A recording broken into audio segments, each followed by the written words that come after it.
Award उनको प्राप्त हो गया, वो नहीं रहे।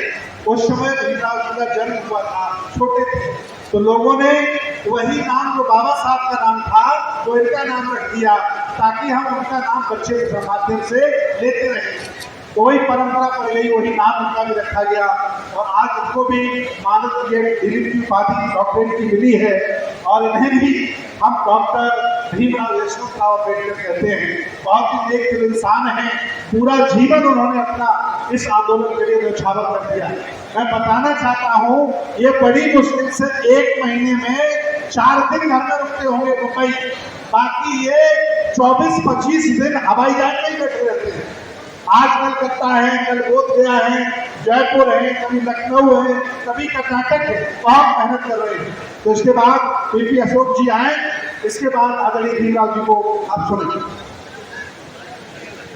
बहुत बहुत साधुवाद, नंदन अभिनंदन पूज्य भिक्षु संघ को, उपस्थित तमाम अम्बेडकरवादी साथियों को, बाबा साहब डॉक्टर भीमराव अम्बेडकर जी के अनुयायियों को, भारत की एकता अखंडता को अक्षुण्ण रखने हेतु समता मैत्री भाईचारा स्थापित करने हेतु बाबा साहब doctor B are Ambedkar ji द्वारा 24 सितंबर 1924 को स्थापित संकल्प से निकल भारत में बौद्धों की विरासत के आंदोलन को आगे बढ़ाने वाले तमाम साथियों को नमन अभिनंदन करता हूं। साथियों, बाबा साहब के प्रपोज माननीय भीमराव यशवंतराव अम्बेडकर जी आज के कार्यक्रम के मुख्य अतिथि के रूप में उपस्थित हुए।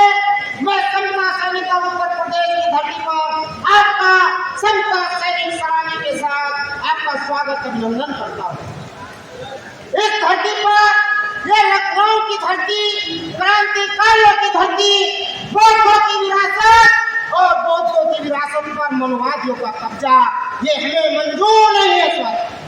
आज समय क्रांति का जोश आना चाहिए, आपके खून में ये जोश आना चाहिए कि आप अपने घरों से बाहर निकले और मनवादी व्यवस्था के इस सिस्टम में हमारे जो विश्व पे राज करते हैं, जो विश्व में फैले हैं, इस धरती पर जन्म लेने वाले तथागत गौतम बुद्ध की विरासत इसी धरती पर मनवादियों के कब्जे में है।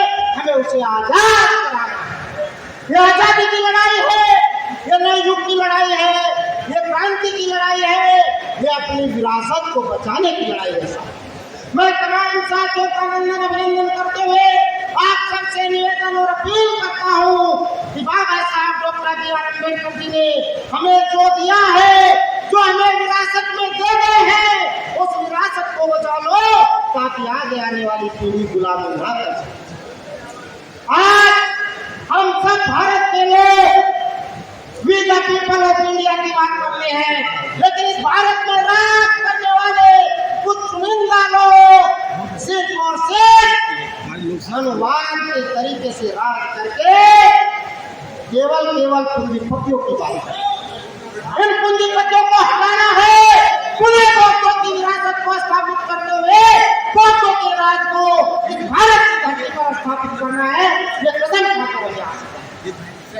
और मैं पूज्य भक्ते माननीय सुमित्रा गांधी, आपकी पूरी टीम, पूज्य भिक्षु संघ, उपस्थित मंच को नमन अभिनंदन करते हुए आप लोगों से इस क्रांति में पूरे तत्पर के साथ समता सैनिक के साथ खड़ा है। साथियों, मैं एक और निवेदन के साथ अपनी बात को समय के हिसाब से पूरी करता हूँ।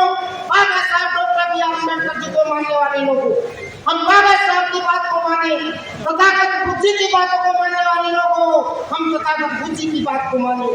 और ये इतिहास एक और बात में इंगित करता हूँ, मुझे बहुत अच्छी खुशी हुई इस बात की कि आज इस मंच पर मुस्लिम धर्म, मुस्लिम समाज हमारे साथ खड़ा है। इससे बड़ी ताकत और क्या हो सकती है?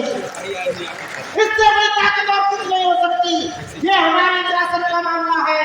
बुद्ध से लेकर महापुरुषों से लेकर माता सावित्रीबाई फुले से लेकर माता सावित्रीबाई फुले को जब घर से बाहर निकाला तो माता फातिमा शेख ने, शेख परिवार ने उनका साथ ना दिया होता तो आज भारत की महिलाएं शिक्षित नहीं होती। ये मुस्लिमों का साथ है। बाबा साहब doctor B are Ambedkar ji का साथ यदि संसद में जाने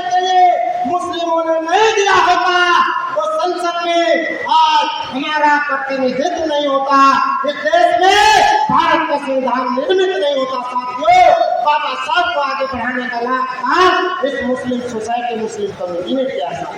तो मैं तमाम साथियों से अपील करता हूँ कि इस क्रांति में जनबल के साथ आए, परिवार के साथ आए, बच्चों के साथ आए और इस क्रांति को मजबूत बनाकर अपने विरासत को वापस लेने का काम करें। जोर से बोलेंगे जय भीम। मजा नहीं आ रहा है, जोर से बोलेंगे जय भीम। हम बोलेंगे जय भारत, आप बोलेंगे जय संविधान, हम बोलेंगे जय भीम, आप बोलेंगे जय भारत। जय भारत, जय संविधान, जय भारत, जय भीम। तथागत गौतम बुद्ध की, तथागत गौतम बुद्ध की। जय भीम, जय भारत,